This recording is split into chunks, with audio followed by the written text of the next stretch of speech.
Yeah, you tuned into the Zero Hour. Zero Hour.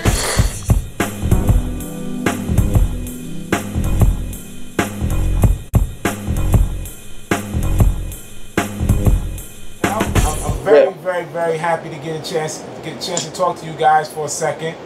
You know, I thank you for the time today. You know, sorry for the technical difficulties and everything. You know, it's all good, man. Nah, but tell me a little bit about this beat thing, man. I've been hearing some big things. Chesney Snow put me on to it. He basically appeared on the Zero Hour for our anniversary show. And he's also on our newest release, Respect the Architect Volume 1, basically a promo CD. You know, he's doing this thing, said he contributed some beatbox sounds. You know, yeah, man. He did. We brought him down, man, here to the Ville. And he dropped all kinds of beatbox sounds. He brought his mic with him, and we plugged it up through. We use like we had these different guitar effects pedals. Like we used this thing called the Line 6 Pod. Oh yes. And we ran his beatbox, a lot of his beatbox samples through that. So we got all kinds of like crazy, whacked out beatbox sounds. You know, we got the traditional stuff. You know, we plugged them in clean too and got that. But we got some really tripped out beatbox sounds from him. Right. And I mean, so there's like hundreds and hundreds of beatbox sounds. I don't think there's ever been this many beatbox sounds in a beat machine ever before. You know what I mean? You have you know how it is. They'll have like 10 beatbox sounds in a drum machine or something. Yeah, this has got like 300-400 of them. So that's sick. That's sick. Yeah. So got a full range, man. I mean, from drum sounds, special effects. What's good? I see my man there in the demo video. What's going on? Last year at the Winter NAMM. What up? What up? What's going on? Chilling, bro. Chilling. You already did the introduction. You guys excited about this launch at the Summer NAMM? Oh yeah. Oh, definitely. Oh yeah, man. We did it up, man. We had a block party. We had the B-boys out there. We had graffiti artists out there. Right. We had let's see, we had the barber man out there cutting people up, you know what I'm saying? Give fades and shit. Yeah. We had live musicians, the sax, keyboard, bass. Boom was running the decks. I had the virtual plugged up. So we was giving demos. We had a little tour bus out there. We was giving demos on the bus. So, you know, we did it. We tried to do it, and it was open to the public. You know, NAMM came here, and it was closed off to the public, you know, only business to business. Right. So we thought it was strange that you throwing a music convention in Music City and that you don't let the musicians in. That seemed pretty silly to us. Yeah, man. Yes, we need to see that, man. I'm a musician, beat maker, producer myself, man. So I'm thoroughly excited about this machine. I mean, who else to spread the word? Exactly. So we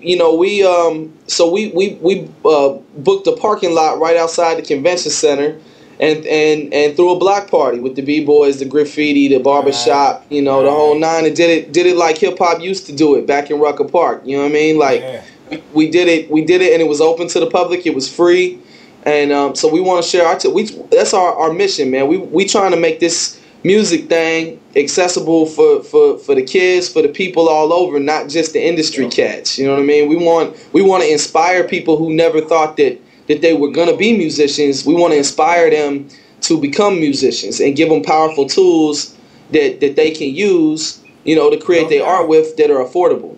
Well, see, the most inspiring thing, especially about yourself, Boom Bap, Rev, the bottom line is that you guys are a quote-unquote, and I always like to say quote-unquote minority, but you're a minority team that built an electronic drum machine. I mean, we talking about you going in the tradition of, you know, Bob Moog, you know, Roger Lynn, I mean, self-made dudes doing it, but you coming from the hip-hop industry.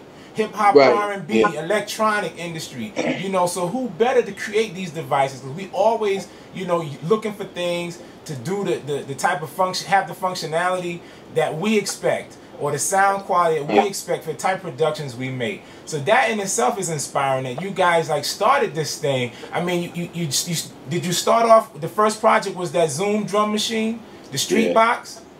Yeah, it was, but you know, the thing about us is that we didn't just start by just making drum machines. You know, for a long time, we've been in the scene ourselves, just doing hip hop. You know what I'm saying? Just producing, just spinning records, just throwing shows, just throwing parties. You know, making beats, and it's that heritage, it's that true to life, you know what I'm saying, the fact that we live the culture that gives us the kind of experience that allows us to make something that people who are like us would use. And when I say like us, I don't just mean black men. I'm talking about musicians, you know, electronic musicians. I'm talking about people in the hip hop culture. I'm talking about people into experimental music, you know, and that's global and that's worldwide. So yeah, you know, we these three brothers from Tennessee, but I mean, moreover, we live this culture, and we're hip hoppers and we're electronic musicians, and we're doing that for all of them worldwide. That's right. No doubt. But what was the initial inspiration? I mean, was the experience with Zoom, you know, positive, or was it just a situation when you were involved with the sound creation, or did you get involved with the actual software? Yeah, well, no doubt, it was real positive, man. I'll tell you a little. I'll just give you a quick brief synopsis. I was the former product specialist and international representative for Samson Technologies and Sam Ash Music. Right. And Samson distributes all of Zoom's products. And I was real good on a little thing they had called the Sample Track 224, which was a little sampler, and I could make it scratch. Yes. I could make it scratch by a little defect in the machine that I was exploiting, and they didn't even know it could do that. So I was like one of the first digital scratchers. So you do like a little circuit bending. Yeah, man. So then all the pioneer joints and stuff started coming out after I started doing that. They came and used to question me, ask me questions about, you know, what kids wanted and all that. Right. And so you know, so I worked for Samson and traveling around. After I did that, and they found me doing that, they sent me all over the world doing that at all their dealers and stuff. And so when we first got our production camp started, you know, as the Beat Kangs, that came about, you know, like I sent a proposal off to Zoom saying, you know, let's do a drum machine that's all hip hop, which had never been done before. And they said, okay, yeah, let's do it. But, you know, it was our first deal, and, you know, I don't want to say anything ill of Zoom, man. They did us right by putting our logo on there and giving us an opportunity to prove ourselves that we could make something for real. And, you know, we really weren't that involved with the software or the hardware design on it. We pretty much just did the sounds, but that's what everybody liked about it, was the sounds. Right. So, you know, because there's another machine that they made that was just like it, but without the sounds, and it didn't do nothing. It didn't sell nothing. So it was the sounds that sold it. Absolutely. Major selling point right there. Exactly. So, you know, so what we did is we took that, you know, but it was a big hit. Streetbox was a big hit for Zoom. So what we did is we took that experience and that brand recognition that we generated by doing the Streetbox, and we, you know, we built our own company. And this time, yes, we did get involved with the software, and we did map out the hardware, and we did, you know, create the functional spec and tell our engineers what we wanted to do. We went and we recruited the best software dudes. We went and recruited the best hardware guys. We went and recruited the best industrial designers. Right. And we set up and we got factories in China. So, you know, we built this, man. We had to interview all these people. We drew everything out on paper.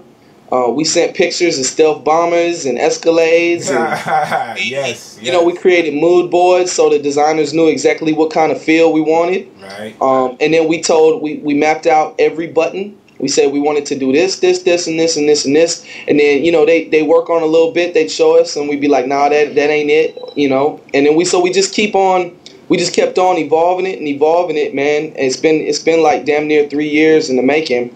Right. And we finally got it right, and it's just about ready now. So yeah, we did this, man, from the ground up. It's an extremely promising device, brother. I noticed the layout of the trigger pads. You know, have design influences from the EMU ASRX. You know, and it's more chromatic key arrangement. Am I correct? Yeah, that's right. Yeah. Definitely. I like the idea of the inclusion of like a dual SD card slots. You still have that in the machine? There was some early specs and a lot of talk about that with all the specs that you had for this machine, it would be something that would be outrageously priced or almost impossible. Can you break down the final specs on the device? Yeah, sure.